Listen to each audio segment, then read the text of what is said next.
Olá, meus amigos. Vamos dar continuidade à nossa conversa ainda sobre delineamento estatístico, ainda envolvendo esperanças de quadrado médio, mas hoje nós vamos estar com a sexta parte, a parte F, dessa conversa que já iniciou aí, tratando desse assunto sobre delineamento genético. Na nossa conversa de hoje, nós vamos trazer uma informação interessante de interpretação, principalmente quando você tem experimentos conduzidos em vários ambientes, ambiente entendido como sendo anos, locais, regiões ou a combinações deles. Às vezes você faz o experimento em 2 anos, 3 locais, nós falamos de maneira genérica ambientes, considerando os 2 anos, considerando os 3 locais, ou considerando 6 ambientes, que é a combinação dos anos com locais. Então nós vamos falar aqui algumas considerações sobre essas análises que são feitas de forma individual ou de forma conjunta. E nós vamos ver aí as particularidades, as conexões entre esses tipos de análise. Para iniciar, nós vamos trazer aqui alguns conceitos. Nós vamos diferenciar o que seria uma análise agrupada e uma análise conjunta. São 2 termos que a gente usa. E podemos fazer as 2 análises, dependendo aí das particularidades. Pois bem, numa análise agrupada, nós pensamos, assim como na análise conjunta, em vários experimentos. Por exemplo, o experimento 1 num local, o experimento 2 em outro local. Só que na análise agrupada, no local 1, referente ao experimento 1, nós testamos genótipos, alguns genótipos, por exemplo, 80 genótipos. No experimento 2, nós testamos outros genótipos. Pode ser o mesmo número, 80, ou mais ou menos, mas são genótipos diferentes. Como se fosse o genótipo 81, 82 até os 160. Então, não são genótipos comuns. Mas existem testemunhas, sim, que seriam as mesmas, por exemplo, 20 testemunhas no experimento 1 e as mesmas no experimento 2. E essa conexão entre o experimento 1 e 2 é feito por meio dessas testemunhas. Então nós falamos que vão fazer análise agrupada. Podemos comparar os genótipos avaliados no experimento 1, do 1, 2 até 80, e podemos comparar esses genótipos com aqueles que foram avaliados no experimento 2. Essa comparação ela pode ser feita e pode ser feita apropriadamente se eu fizer as devidas correções, tendo em vista as informações das testemunhas. Então, esse tipo de análise nós chamamos de análise agrupada. Então, existem tratamentos comuns e tratamentos não comuns. Já na análise conjunta, aí sim nós pensamos em vários experimentos, vários anos, vários locais, mas os genótipos são exatamente os mesmos.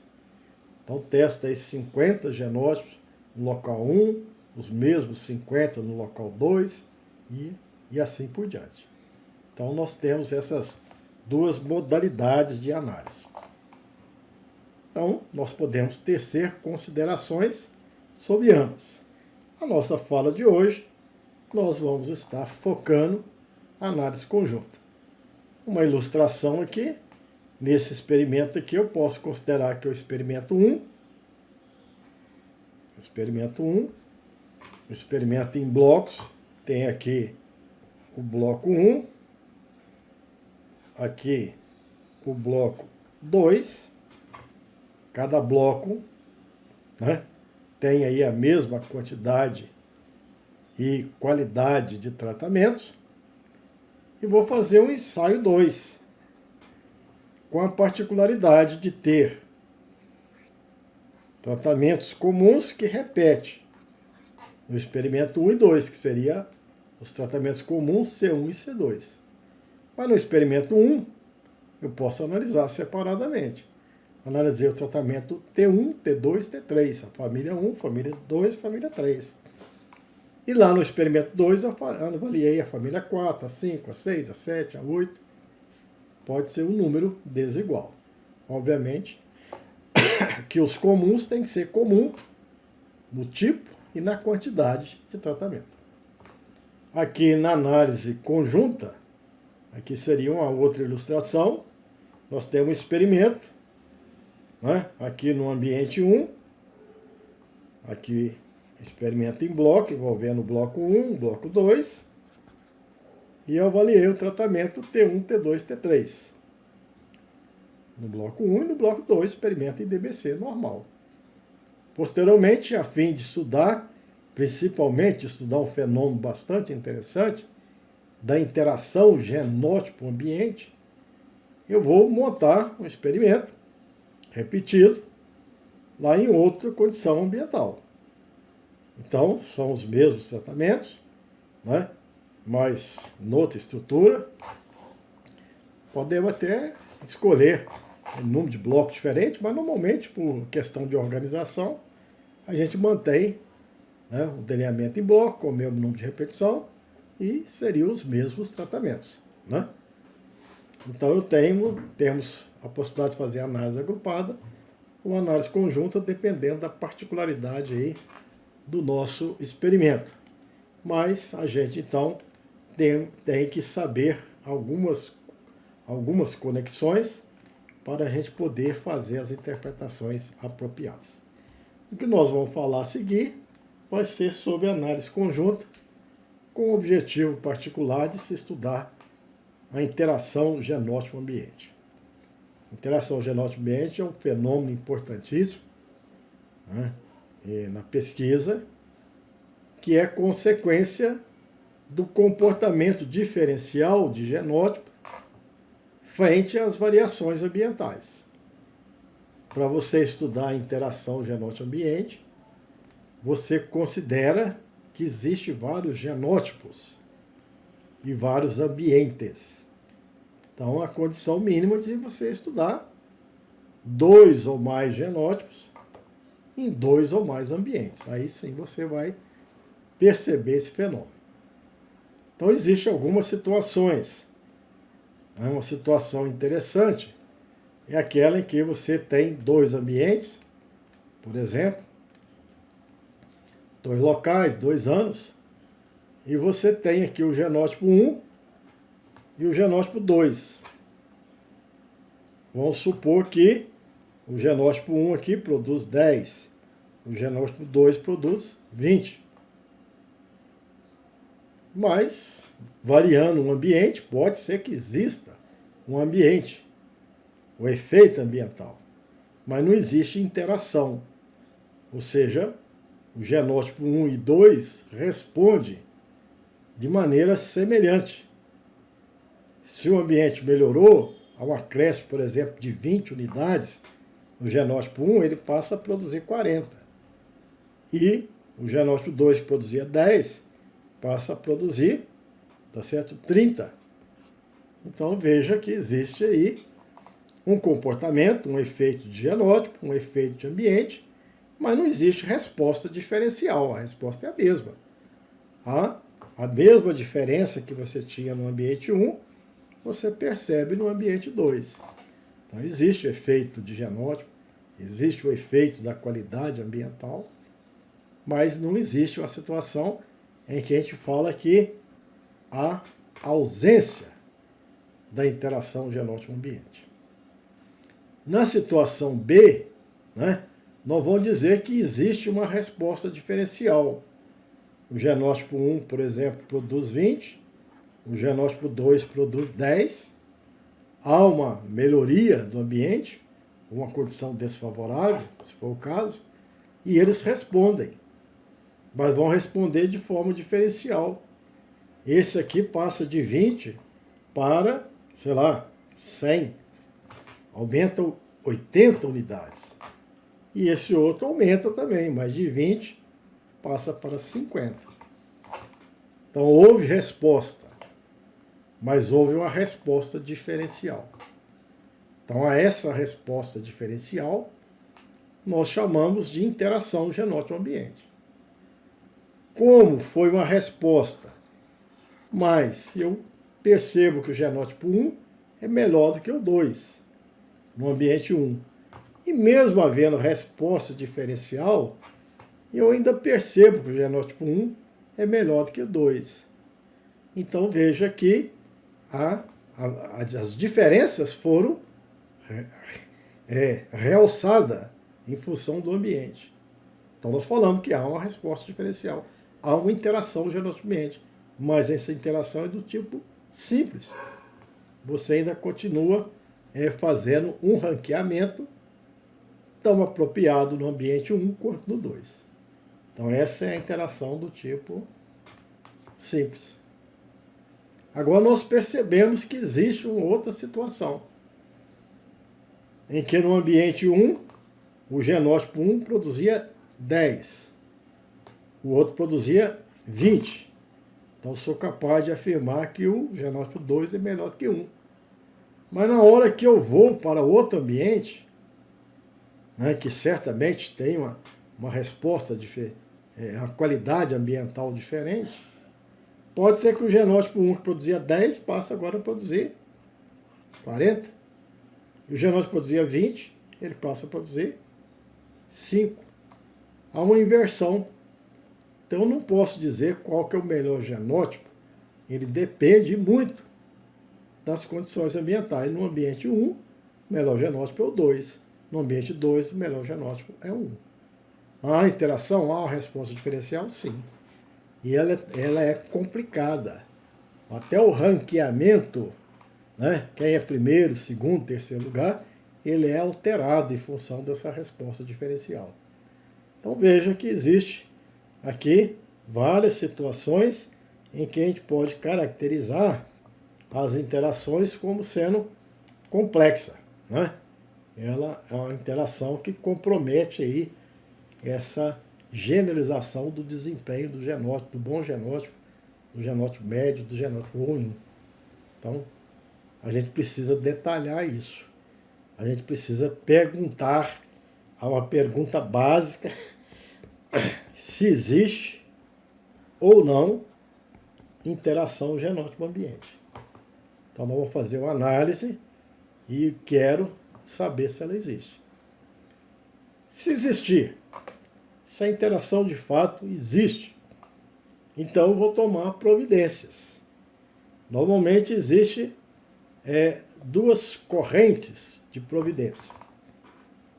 Se a interação genótipo-ambiente existe, ela é importante, e eu então vou olhar para o genótipo, vou pormenorizar o comportamento do genótipo.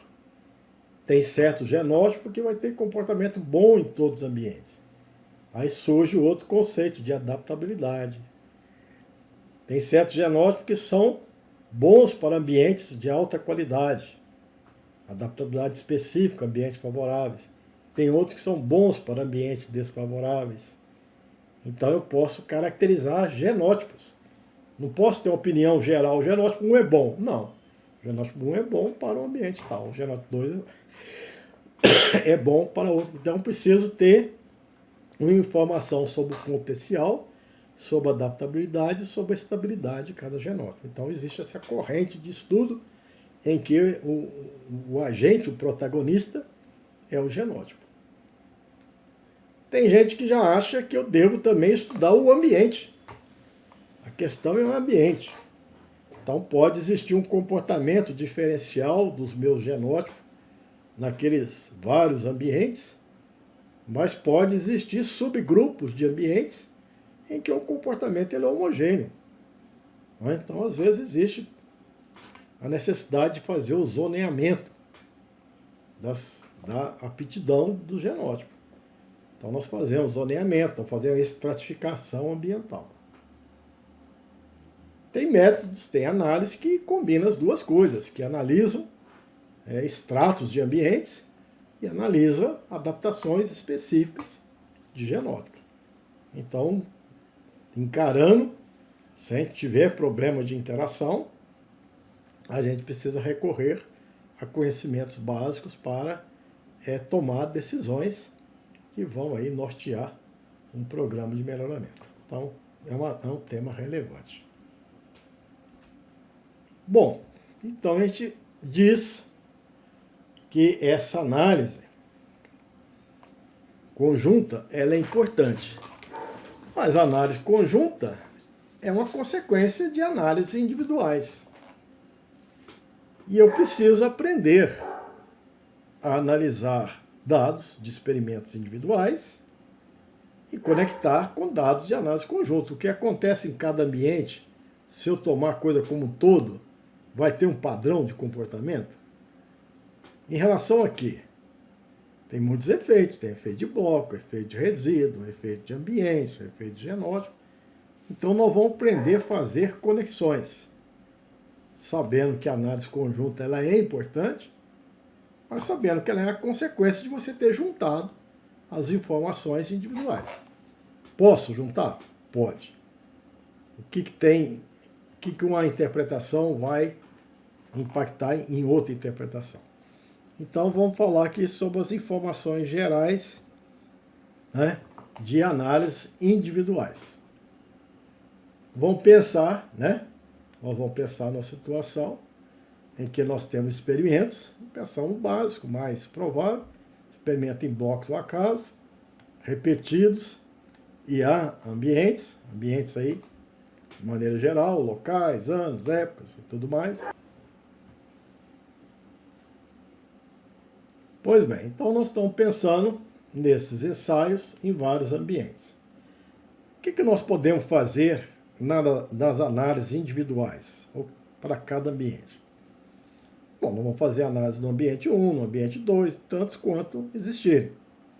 Se experimenta em bloco, tem as fontes de variação bloco, genótipo e resíduo.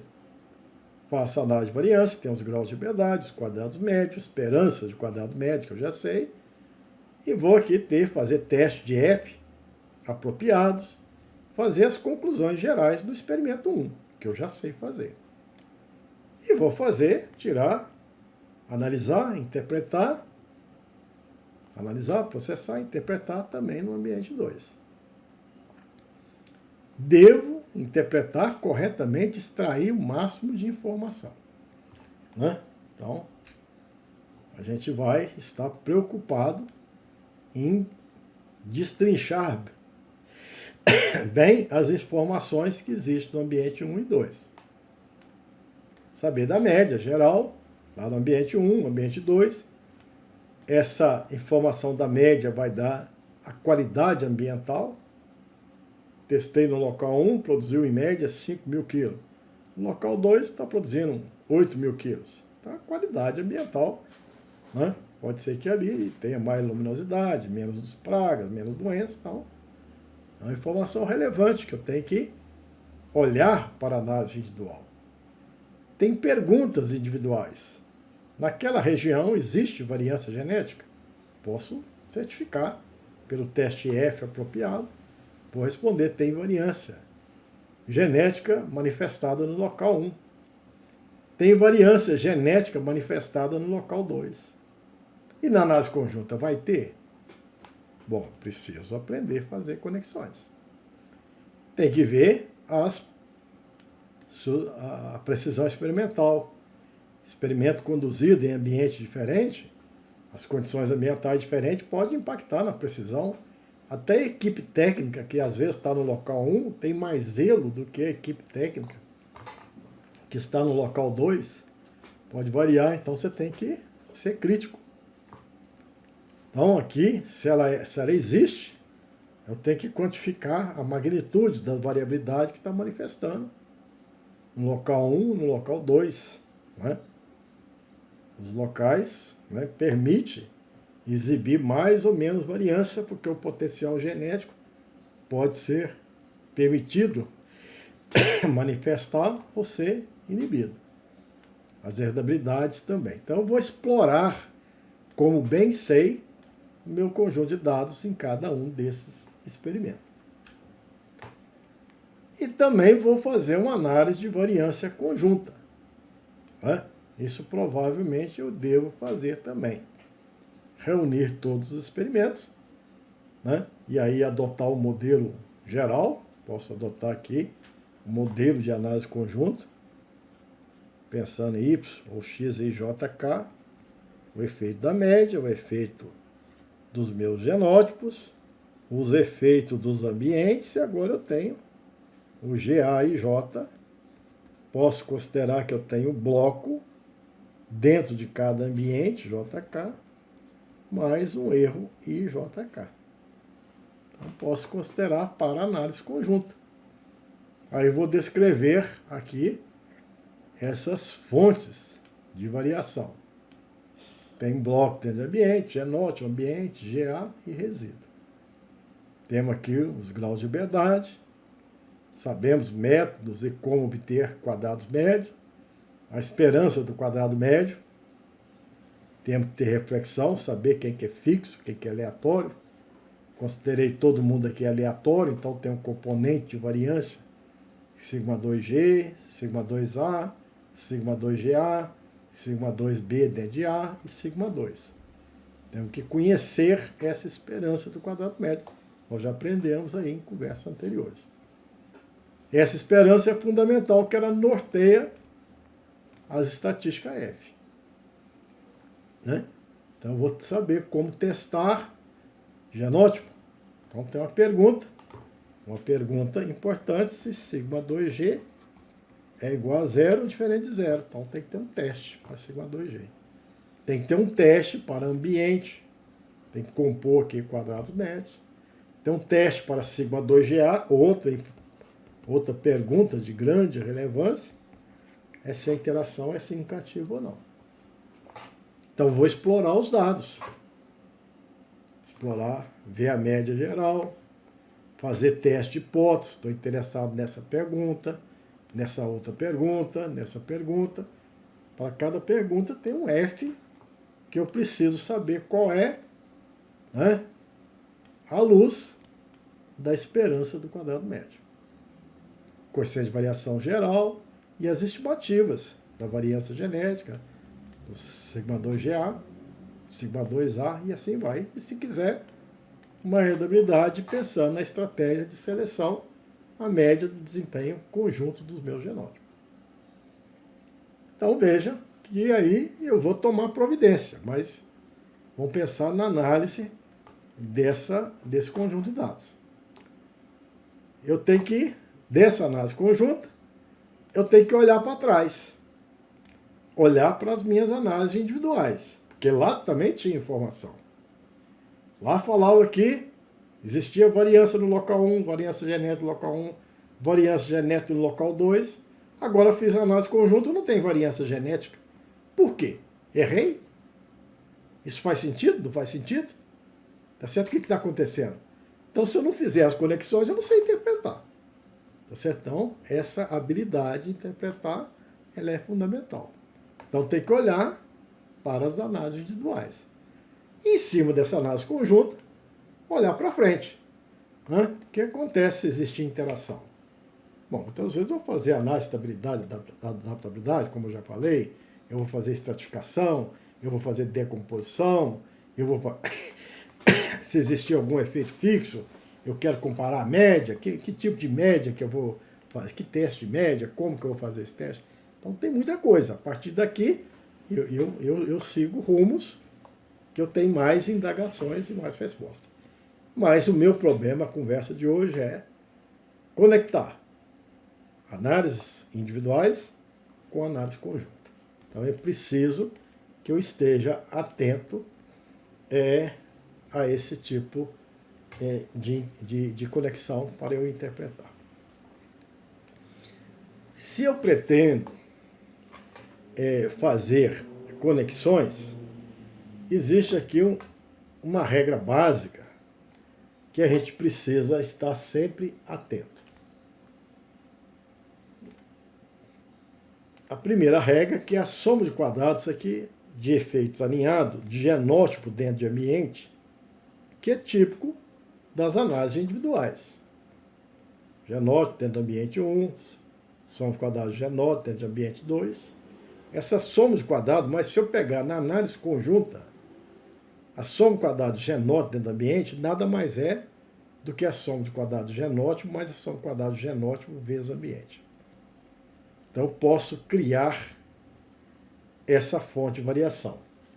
Então, tem aqui uma análise conjunta, tem soma de quadrado, eu quero fazer, então, a soma de quadrado genótipo dentro do ambiente.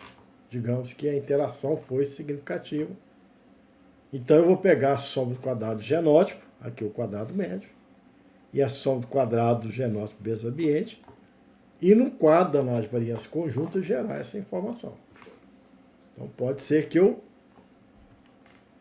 vá para essa decomposição, então eu tenho que saber dessa regra que eu vou aplicar na minha análise conjunta. E se eu quiser a decomposição de ambiente dentro do genótipo 1, como é que foi o comportamento dele ao longo dos ambientes? Isso dá conceito de estabilidade, de variância ou invariância. O efeito do ambiente para aquele genótipo. Seria o comportamento dele nos vários ambientes. É dado pela soma quadrada de A mais soma quadrada de A. Essa decomposição, ela se aplica à soma de quadrado e se aplica a grau de liberdade. Então, uma regra básica para eu tentar conectar. Então, eu que tinha, por exemplo, fonte de variação, bloco, pensar bloco dentro do ambiente.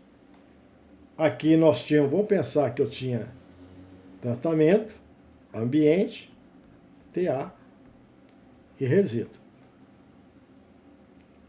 Se isso aqui for significativo, eu posso tomar a decisão de estudar T dentro de A. T dentro de A vai ser T mais TA.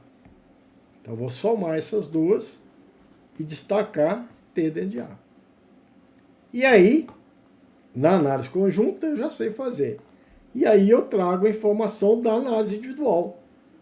T dentro de A1, que está lá na análise individual no ambiente 1, T dentro de A2, até T dentro de A no ambiente A. E aqui resíduo. Então, eu estou enfatizando a decomposição, tomei a decisão daquele quadro de análise conjunta,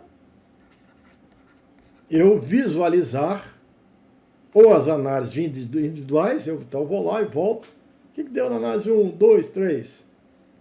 Mas aí, cada análise individual, eu esqueço que existem as demais análises. Aqui não, eu trago para dentro da análise conjunta a informação da análise individual.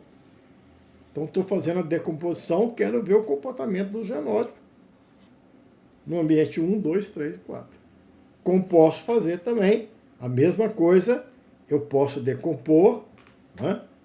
Posso perfeitamente fazer uma decomposição, ter no experimento, fonte de variação, bloco, tratamento, ambiente, T vezes A. Eu resolvo, então, estudar ambiente dentro do tratamento. Então, tem o ambiente, vai ser o efeito de ambiente, mais TA, que já existe aqui, ambiente, TA. E vou decompor ambiente para tratamento 1, ambiente para tratamento 2, até ambiente para tratamento G. Então, eu vou combinar informações de análise individual dentro da análise conjunta. Pois bem, então essa é uma forma. Agora, algo bastante interessante é como que eu faço as interpretações. Um quadro de análise conjunta tem várias fontes. Tem o efeito bloco, o efeito de tratamento do ambiente, a interação e o resíduo. Então, qual a relação entre o resíduo da análise conjunta e os resíduos da análise individuais? Então, pensar em experimentos todos eles balanceados, tá certo? O mesmo número de repetição e tudo mais. Então, a primeira regra é que a soma de quadrado resíduo da análise conjunta é a soma da soma de quadrado, né, de resíduo das análises individuais. Então, se eu pegar a soma do quadrado resíduo do local 1, do local 2, do local 3, eu tenho, então, se eu pegar a soma do quadrado resíduo dentro de cada ambiente, né, eu vou ter a soma do quadrado resíduo da análise conjunta.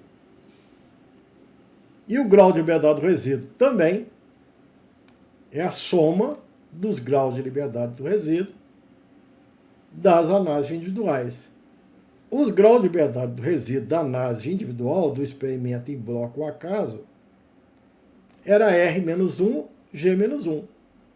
Como existe A ambientes, então vai ser R-1, G-1 que multiplica A. Então posso chegar à conclusão que o quadrado médio da análise conjunta do resíduo é a soma de quadrado do resíduo dividido por esse grau de liberdade.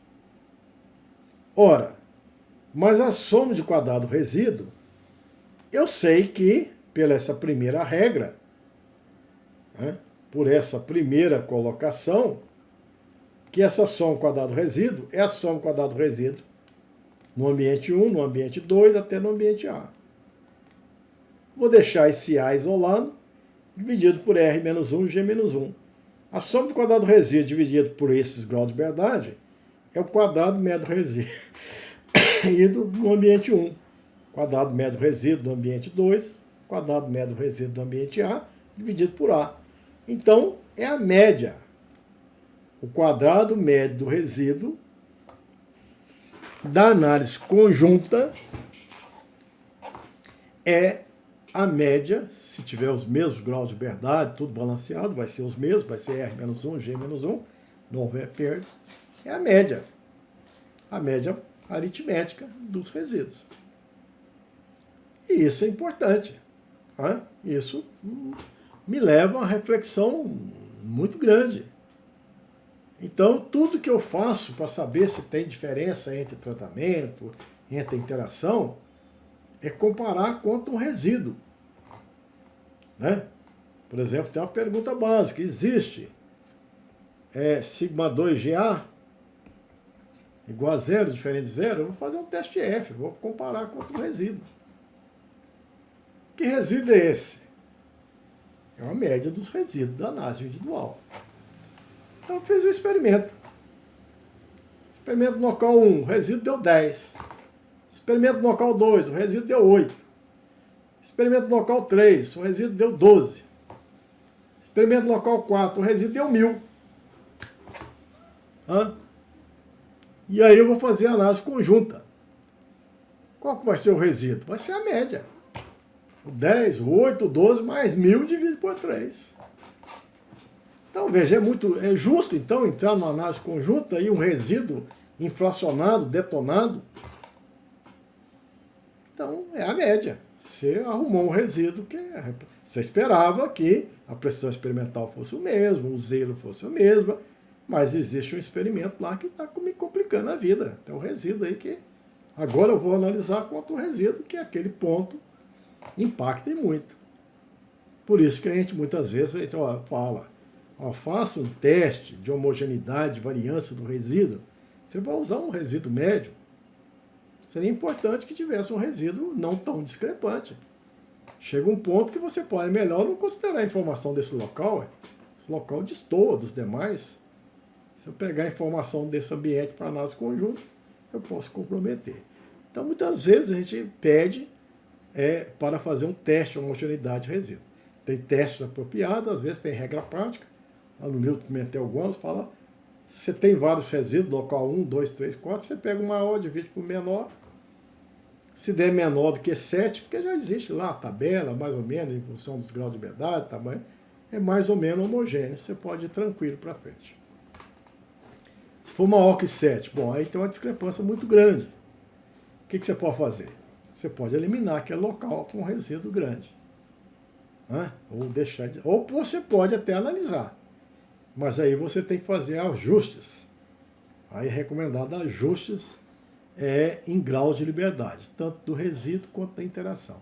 Então a estatística trata esse assunto aí muito bem. Por isso que você tem que fazer a análise de variância individual, as análises individuais, mas tem que ter consciência do que vai ser levado para a análise conjunta para uma decisão tão importante. Então, sobre o resíduo, nós já então sabemos as consequências. Agora, vamos falar, existem várias fontes de variação, vamos falar sobre a soma de quadrado de uma outra fonte de variação. Vamos falar sobre todas. Nós acabamos de falar sobre o resíduo, vamos falar sobre a GA, depois nós vamos falar sobre o G, sobre A e sobre blocos. Nós vamos conectar todas as fontes de variação. O que acontece com a soma de quadrado de GA ou de G dentro de A? Bom, eu sei que a soma, essa aqui é uma regra geral, a soma de G dentro de A é igual a soma de G mais soma de GA. Se eu pegar lá no quadro de análise de variância conjunta, eu tenho a soma quadrado de A, de G, de GA. Então eu quero a soma quadrada de G dentro de A. Somente com a informação da análise conjunta, daquele quadrozinho conjunto. Posso gerar. Ah, mas me dá os quadros, eu não quero pegar essa informação no quadro de análise de variância conjunta. Quero pegar nos quadros de análise individuais. Então a soma quadrada de G dentro de A é também dado pela soma de somas de quadrados de genótipo em cada análise individual. Então veja que eu tenho uma informação, uma regra para análise conjunta e uma segunda informação que conecta a análise conjunta para a análise individual. São duas informações aqui. A mesma coisa para um grau de liberdade. Grau de liberdade de G dentro de A, se eu quiser essa fonte de variação, é a soma quadrada de G mais GA. É uma regra geral. Num quadro de análise de variância, eu posso aplicar essa regra. Eu posso recuperar esses graus de liberdade de G e de GA, tá certo? Para essa aqui da análise conjunta. Na análise individual não existe grau de liberdade, existem os graus de liberdade de G para cada um daqueles ambientes. Então veja que é uma informação importante.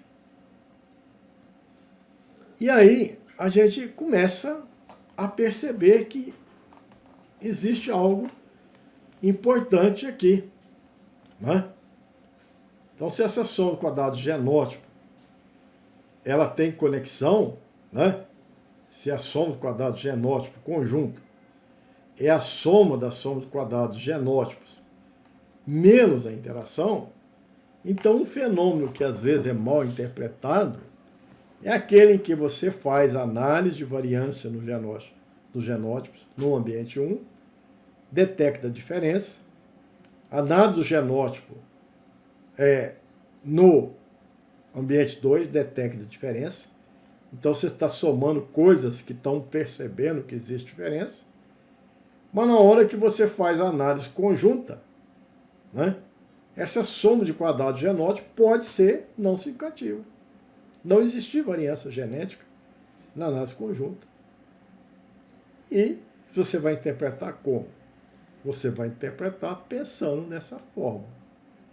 Ou seja, a variação que se detecta na análise conjunta é a variação de genótipo na análise, mas ela pode ser consumida, corroída pela interação genótipo-ambiente. Então não há como interpretar aquela fonte de variação genótipo sem primeiro olhar genótipo para o ambiente. Você concluiu, no meu quadro de análise de variância conjunta, fonte de variação, bloco dentro de ambiente, genótipo, ambiente, G vezes A, resíduo. Aí você vem cá e conclui, não significativo. Não tem variação entre genótipo. Calma. Pode ser que você não tenha condição de perceber essa variação. Essa interpretação, ela deve ser feita conjuntamente com a interação GA. Porque se a interação GA é muito pronunciada, é provável que ela possa consumir, na análise conjunta, as diferenças entre o genótipo. Aqui é um exemplo bastante simples. Aqui o genótipo 1 produziu 100. O genótipo 2 produziu 10. Então estou dizendo aqui que o genótipo 1 e o 2 são diferentes. Tem variância genética no local 1. Vou colocar aqui asterisco. No local 2, aí teve uma interação complexa. Inverteu tudo. O genótipo 2 é que produz agora 100. O genótipo 1, 10. Mas eu consigo realçar a diferença entre o genótipo 1 e 2? Claro.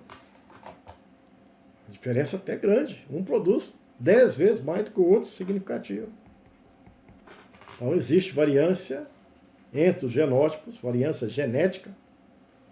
Se eu for no local 1, sigma 2G é igual a 0? Não, ele é rejeitado, tem variância genética. No ambiente 2 tem variância genética. Mas aí eu vou na análise conjunta. Na análise conjunta, o genótipo 1 produziu, ora produz 10, ora produz 100. Então, 100 mais 10 dividido por 2, em média, na análise conjunta, produziu 55.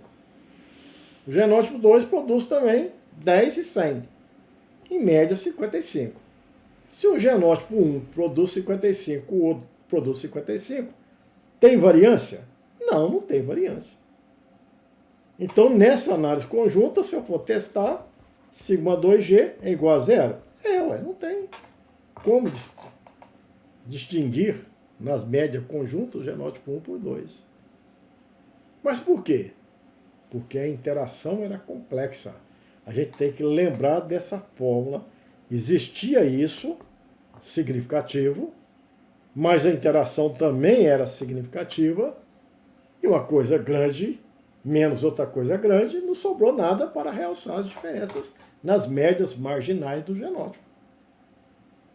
Então, a gente tem que dizer que na análise conjunta não se percebeu, mas que essa variabilidade ela foi consumida pela interação.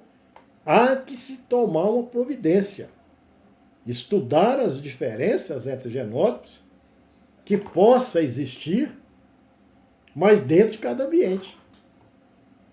Lá no local 1 você vai estudar, lá no local 2 você vai estudar, lá no local 3 você vai estudar. Mas na análise conjunta fica difícil de estabelecer diferenças, porque a interação do genótipo-ambiente está consumindo essas diferenças. Então veja que é uma expressão interpretativa. Ela precisa ser conhecida porque você precisa fazer o uso dela. Caso contrário, você pode condenar um experimento. Não tem diferença nenhuma de genótipo, todo mundo é igual. Todo mundo é igual na média, mas individualmente em cada local pode ter variabilidade enorme. E você não está percebendo por causa do fenômeno da interação ambiente. E se a interação genótipo-ambiente tem, então tem que tomar providência. Que providência é? Decomposição, estabilidade, adaptabilidade, estratificação ambiental. Então existe necessidade de interpretar. Então veja que fazer essa associação é importante. E como que as coisas se associam é importante. Né? Então veja que a gente detalhou essa conexão. E a mesma relação para o componente de variância. Então veja que eu digo que a genética é muito interessante, que às vezes ela faz conexões. Né? Então tem fórmula que conecta coisas com o tempo. Com o tempo. Então, se eu falar que ganho de seleção é heredabilidade, vezes diferencial de seleção, é uma fórmula de conexão com o tempo. Eu pratico o diferencial de seleção hoje, eu posso medir a heredabilidade hoje e vou ganhar com a recombinação no próximo ciclo. Amanhã, na próxima safra, não é hoje, não sei, vai acontecer a recombinação, aí eu vou ganhar isso. E se eu fizer outra coisa? Eu vou ganhar outra coisa. Então tem as conexões no tempo. E aqui nós estamos aprendendo a fazer conexões no tempo e no espaço. O experimento local 1, local 2, local 3 e o conjunto. Então estou aprendendo a fazer essa conexão. Existe o componente variância conjunto, o sigma 2GA conjunto, é igual a 1 sobre A, a média aritmética, das variâncias genéticas detectadas e quantificadas em cada um dos ambientes. Então essa é uma expressão fundamental que cabe aí aos biometristas, aos estudantes de pós-graduação em genética e melhoramento, debruçar e até deduzir essa expressão. Tá certo? E aí requer conhecimento. É fácil de deduzir. Até eu cheguei a falar aqui, não sei se vocês ainda lembram, da esperança de quadrado médio, né?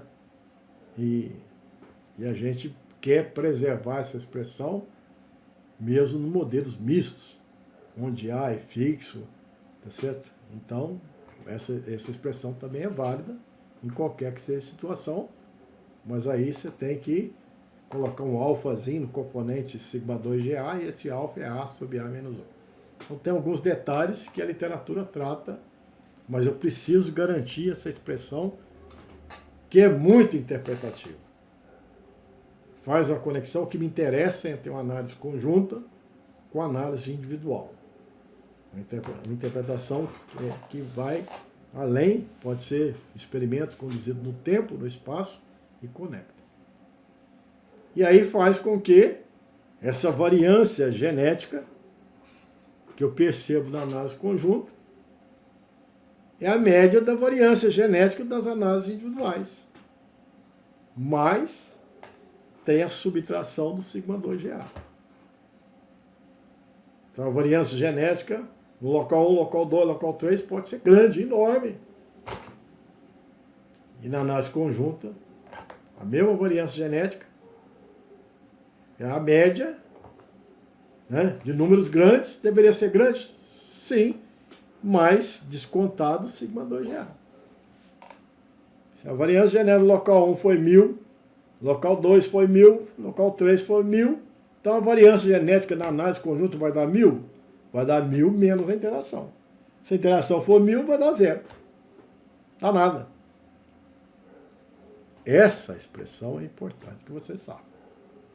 Certo? Ela é deduzível e ela tem um poder de interpretação muito grande e muita gente acaba fazendo uma interpretação equivocada.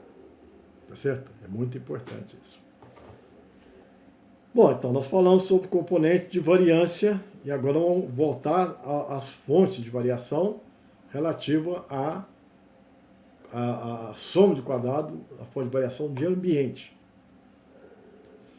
Bom, como a análise em cada ambiente não tem a fonte de variação de ambiente, né? Então vamos fazer aqui. Eu estou fazendo análise em cada ambiente, né? No ambiente 1, eu tenho fonte de variação, bloco, genótipo e resíduo. No ambiente 2, eu tenho fonte de variação, bloco, genótipo e resíduo. No ambiente 3, eu tenho fonte de variação, bloco, genótipo e resíduo. Então, nós estamos conectando, né? Então, se eu estimar um componente sigma 2G aqui, um componente sigma 2G aqui, sigma 2G aqui, temos análise conjunta. Bloco, genótipo, ambiente, GA e resíduo. O resíduo, já falei que é a média, o GA nós já explicamos, o genótipo aqui, nós já falamos aqui que é dessa conexão de sigma 2G em relação ao sigma 2G individual. Bom, e os ambientes? Como é que eu conecto? Não tem a fonte de variação ambiental. A fonte de variação ambiental está aqui. Mas eu tenho uma média. A média do local 1 é a qualidade do ambiente do local 1. A média do local 2 é a média, a qualidade ambiental 2. A média do local 3. Então, para os ambientes, eu tenho médias. E tenho totais. Então, eu posso, a soma de quadrado da conjunta, não tem uma fonte de variação específica individual. Mas eu tenho totais individuais. Esses totais são individuais do ambiente. A soma do quadrado do ambiente sobre o número de observações que deram origem a esse total menos a correção me dá a soma do quadrado do ambiente. Então, se eu tiver as informações, se eu pegar as informações da média, eu reconstituo essa fonte de variação ambiental. Já falei, se eu pegar o resíduo médio, eu reconstituo essa fonte de variação. E se eu pegar bloco? Se for bloco dentro de ambiente, na conjunta, eu também reconstituo. Então, eu vou dizer que a soma de quadrado de bloco dentro do ambiente é a soma de quadrado de bloco das análises individuais. Pega essa soma de quadrado de bloco, essa soma de quadrado de bloco, essa soma de quadrado de bloco, e não preciso fazer uma análise de variância nova. Só somar esses números, eu vou ter a soma de quadrado de bloco dentro do ambiente. Mas se eu pegar esse próprio quadro dentro da análise conjunta, a soma de quadrado de bloco dentro do ambiente é igual a soma de quadrado de bloco mais soma de quadrado de BA, dentro da análise conjunta. E a conexão com a análise individual é feita dessa forma. Os graus de liberdade, basta aplicar essa regra que nós já sabemos. Então veja que existe aí essas conexões. Então a gente aprende a fazer essas conexões e somente agora para finalizar, né, a gente convida vocês a fazer também reflexões sobre um assunto que é importante, sobre médias. Nós falamos muito sobre somas de quadrados, sobre os componentes de variância. Podemos falar aí sobre as médias. Média, ela é obtida, você sabe a soma de todos os termos do experimento, por exemplo, em blocos. Mas, além do quadro de análise de variância, que fornece soma de quadrado, quadrado médio, as experiências do quadrado médio, as médias também nos oferecem informações importantes. Existem duas médias que a gente tem que interpretar. A média geral e a média de cada tratamento. A média geral é a soma de todos os termos dividido por GR. E nós vamos interpretar não só a média, como a variância dessa média. Então, a variância é dado, podemos colocar sob a forma de esperança, e aí, então, estudar esse primeiro termo, a esperança da média ao quadrado, ou a esperança da média, tudo ao quadrado. E se a gente for deduzir essa expressão, a gente vai chegar a uma conclusão que a média em si é importante, mas imaginar que existe uma variância que impacta essa média geral.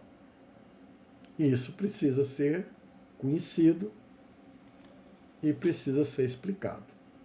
Dentro do modelo aleatório, não só o componente σ2g, σ2b e σ2. Então, tudo isso contribui para você ter uma média bem estabelecida, com a variância maior ou menor. Então, se você tem uma população, nós sempre trabalhamos com isso, e queremos inferir sobre a variância genética, então nós já vimos, e muitas vezes nós queremos inferir sobre a média. E a média do nosso experimento, ela remete à média populacional, né? Representa as médias das famílias. Mas eu tenho que imaginar que ela tem uma variação. A média verdadeira é 100, a média do meu experimento vai dar 100. Vai dar 100 mais ou menos alguma coisa. E eu consigo reduzir essa variância da média pensando nessas informações. Os experimentos têm que ser bem conduzidos para eu minimizar as variâncias residuais. E com o aumento do número de genótipos e do número de repetições, haverá decréscimo na variância da média geral experimental. Então, experimentos que são feitos, se eu mostrar aqui vários genótipos, várias famílias, então aumentei o número de genótipos. É importante. A média agora do meu experimento vai retratar melhor a média. Como? Então, se a verdadeira é 100, vai dar mais próximo de 100.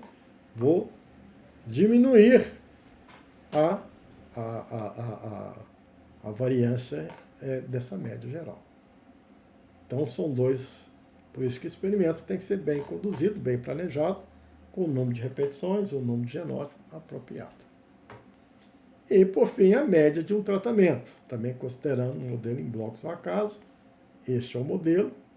Nós temos a média de um particular tratamento, é a soma das informações dele em todos os blocos, dividido pelo número de blocos, e vai ter uma variância associada. Então, a variância associada a essa média, nós podemos deduzir essa variância, pensando nessa propriedade de esperança, e aí, se a gente destrinchar aqui o modelo e aplicar as propriedades de esperança, a gente vai chegar à conclusão que a variância da média também de um tratamento vai depender de uma série de efeitos desses componentes de variância. Então, uma maneira de reduzir a variância, ter uma média do tratamento 1, a média do tratamento 2, a média do tratamento 3. Na hora que você fala que é 10, o outro produz 9, mas você tinha que falar que é 10 mais ou menos alguma coisa. O outro produz 9 mais ou menos alguma coisa. E você quer que esse mais ou menos alguma coisa seja pequeno. Não complica as minhas comparações. Ele é 10 mais ou menos 5. Então não tem sentido ter uma situação associada a um desvio padrão alto. Então preciso garantir que essas médias desse tratamento seja com a variância menor. E um dos fatores que reduz a variância, obviamente, é experimento em que o número de repetições seja maior para que o impacto dessas variâncias ambientais aqui seja mais reduzido. Então, basicamente, era isso que a gente gostaria de apresentar para vocês sobre análise e interpretações de experimentos individuais e agora fazendo conexões com as análises conjuntas. Agradeço a atenção de todos e muito obrigado. E na próxima oportunidade a gente vai dar início a um novo capítulo. Muito obrigado e até lá.